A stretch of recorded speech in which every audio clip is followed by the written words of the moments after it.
Hey everyone, and welcome back to The Explainer. Today is August 18th, 2026, and if you're looking across the global news wires today, from diplomatic channels to our cutting-edge tech markets, right down to the physical environment we live in, you are going to see one major recurring theme. Our interconnected systems are under severe compounding strain. I mean, whether it's the collapse of international ceasefires, the truly astronomical energy demands of our digital future, or literal power grids failing under the weight of natural disasters, the fragility of our modern world is absolutely on full display today. So we're going to break all of this down for you right here using just the data and the facts. To do that, today's explainer is broken down into three pillars. Pillar 1, geopolitics, oil, and markets. Pillar 2, the AI infrastructure divide. And Pillar 3, disasters strain global infrastructure. All right, let's jump right into Pillar 1, geopolitics, oil, and markets, and take a look at the ripple effects of broken diplomacy. The sheer speed of the escalation we're seeing here is honestly striking. That critical 60-day negotiating period, it's officially expired without any broader agreement. And in response, the U.S. took immediate action. The Trump administration confirmed they sent a message directly to Iranian Revolutionary Guard commander Ahmad Vahidi, while the Pentagon stated they are going to maintain their blockade of Iranian ports by rotating naval forces. And the reaction to that? Well, Iran has threatened to adopt a fully offensive military posture, specifically warning that it could launch precise attacks within weeks to break that American naval blockade in the Strait of Hormuz. We are looking at a rapid, incredibly high-stakes military standoff. And this standoff in the Middle East is immediately hitting the global economy. It's a stark contrast. On one side, oil prices have advanced for 3 consecutive sessions as any hopes for an agreement fade. Brent crude is up to $91.76 a barrel, and West Texas Intermediate is sitting at $85.55. But on the other side, take a look at the bond market.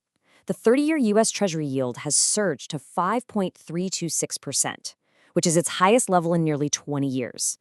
Meanwhile, Japan's 10-year government bond yield just hit a 30-year high. Investors are watching these geopolitical risks unfold and actively adjusting their expectations for inflation and interest rates in real time. Now, to really put this supply chain disruption into perspective, just think about this number: 670,000 barrels a day. Before these blockades, Saudi exports to Asia were around 4 million barrels a day. Now, they're hovering near 670,000. Saudi Arabia has resumed some limited oil loadings inside the Strait of Hormuz after a 3-week suspension, and they're using ship-to-ship transfers near Fujairah to get at least some product moving. But the high freight costs and those longer delivery times are creating a massive, incredible bottleneck for Asian refiners. So the crucial takeaway here is captured perfectly in a quote from today's financial reports. Higher energy and borrowing costs are increasing risks for heavily indebted companies and governments. What starts as a naval maneuver thousands of miles away in the Strait of Hormuz translates directly into higher fuel costs for a delivery fleet in the Midwest and higher borrowing costs for a business just trying to expand its operations. It is a textbook example of systemic strain. Which leads us to Section 2, the AI infrastructure divide. We are officially entering the reality check phase. First off, we're seeing a geopolitical fracturing of the technology itself. Right now, Washington is preparing to explicitly ask partner countries to choose a side. If a country decides to join China's competing AI framework, the United States is preparing to exclude them entirely from the American AI coalition. So we're literally watching the international technology market divide in real time, driven by national rules governing chips, models, platforms, and data. So how do massive multinational companies even handle this kind of divide? Well, they adapt locally. Apple, for example, is currently training a separate internal AI model specifically for China. This perfectly demonstrates how developers are being forced to build entirely separate AI systems just to operate in major regulated markets around the world. The old dream of a single unified global AI model, it is absolutely colliding with geopolitical reality. But it's not just regulations straining the AI boom, it's the staggering, eye-watering cost. Just wrap your head around this figure: $1.09 trillion. That is the estimated amount of future data center lease commitments that big technology companies have accumulated. The capital requirements just to build out the physical infrastructure for these AI models are simply astronomical. And that brings us to the intense dual pressures squeezing these tech companies right now. Remember those multi-decade high bond yields we talked about in Pillar 1? Well, those rising long-term yields increase financing costs for heavily indebted AI infrastructure companies. Add to that the fact that American electricity consumption is expected to reach record highs. Cloud providers are now fiercely competing for very limited supplies of electricity, available land, and high-capacity grid connections. It is a massive physical and financial bottleneck, all hitting at once. So how exactly is the market responding? Well, the era of blank checks is over. Investors are shifting their focus away from simply building infrastructure toward finding companies that can actually produce lasting returns. We're seeing Chinese AI firm DeepSeek using lower commercial prices to pressure American and European providers. We're seeing giants like Meta and NVIDIA investing heavily in open-weight systems, simply because businesses want cheaper alternatives to the top-tier models. And above all, executives are now demanding that their AI programs demonstrate measurable revenue growth, cost reductions, or actual service improvements. Which leads us to a vital question being asked by the European Central Bank today. Could an American AI market correction spread to Europe? The ECB is actively warning that excessive optimism about AI could produce a major correction. Institutions currently hold approximately 440 billion euros in the largest American technology companies. Even with more conservative stock valuations in Europe, the interconnected nature of our financial systems means a tech stumble in Silicon Valley is absolutely going to be felt deeply in Frankfurt and Paris. All right, let's bring it down to the ground with Section 3. Disasters strain global infrastructure, the Earth responds. Because behind every single data point we have on infrastructure, there is a very real human cost. Right now, Hawaii is recovering from Hurricane Lola. The storm produced extreme rainfall and damaging winds, leaving 180,000 utility customers without power and damaging around 100 homes.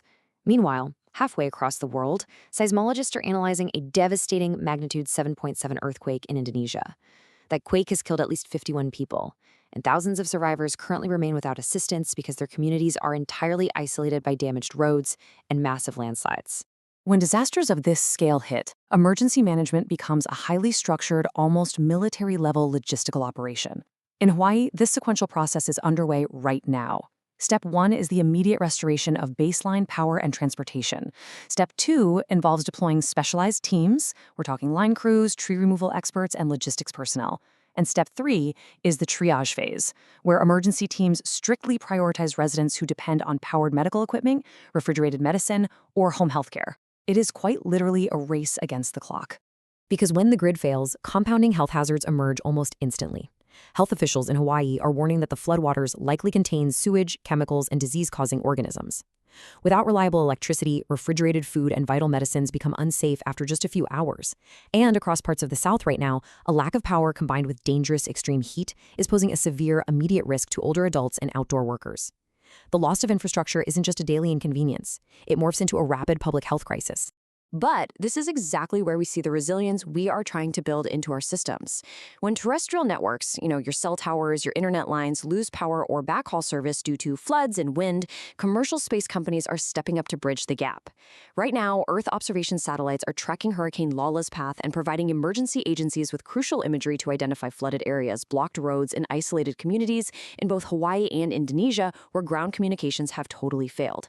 It really highlights the incredible life-saving value of our expanding commercial space infrastructure.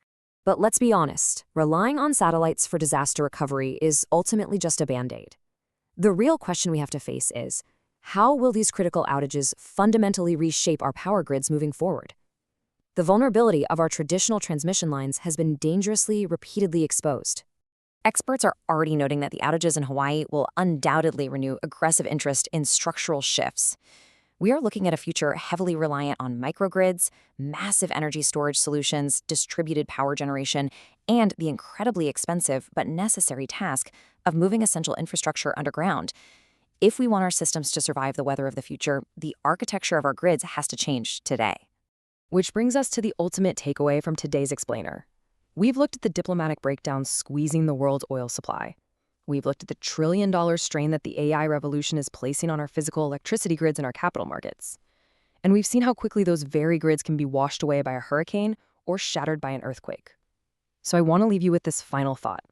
From AI data centers to Hawaiian microgrids to Iranian naval blockades, how resilient are our interconnected global systems truly in the face of these converging crises? What happens when two or more of these pillars buckle at the exact same time?